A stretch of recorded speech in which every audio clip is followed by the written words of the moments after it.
Greetings, everyone. This is Father Joe. Very, very happy to be with you once again. Hopefully to inspire you and to give you some hope.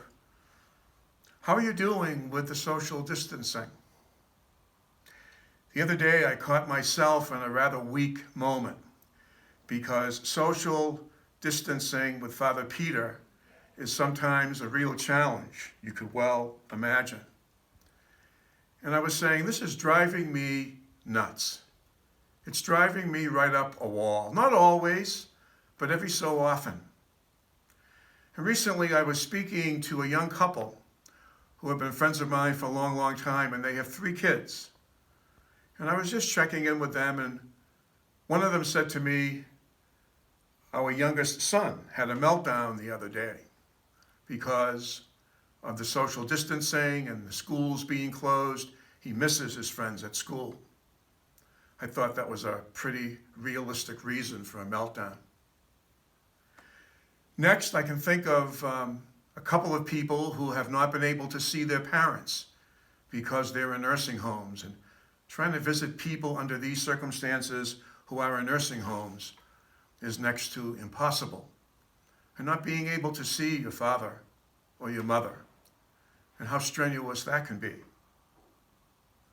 Then I thought about the empty feeling that perhaps this is leaving with us, an emptiness that I certainly experienced after the death of my father 9 years ago. My mother had died 3 years previous, and after the death of my second parent, people were walking up to me saying, "You are now an orphan." And that wasn't too helpful, but they weren't too far off. I felt that way at least for a little bit.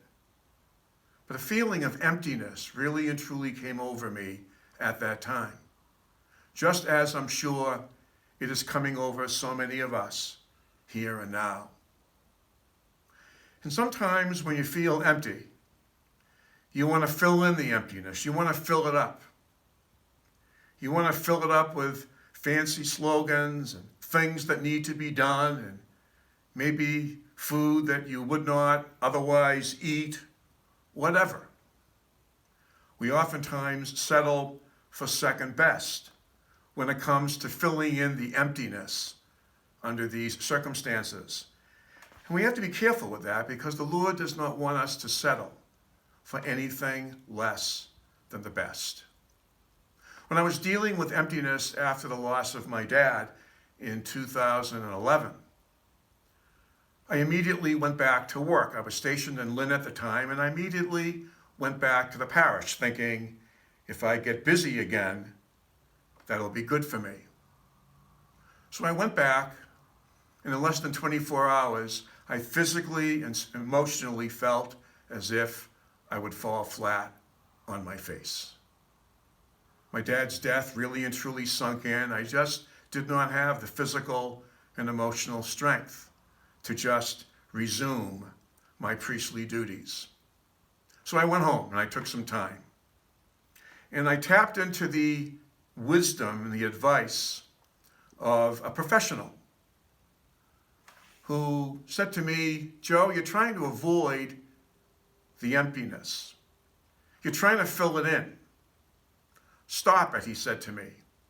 Rather than trying to fill it in, ask yourself, what is the Lord trying to say to you through that emptiness?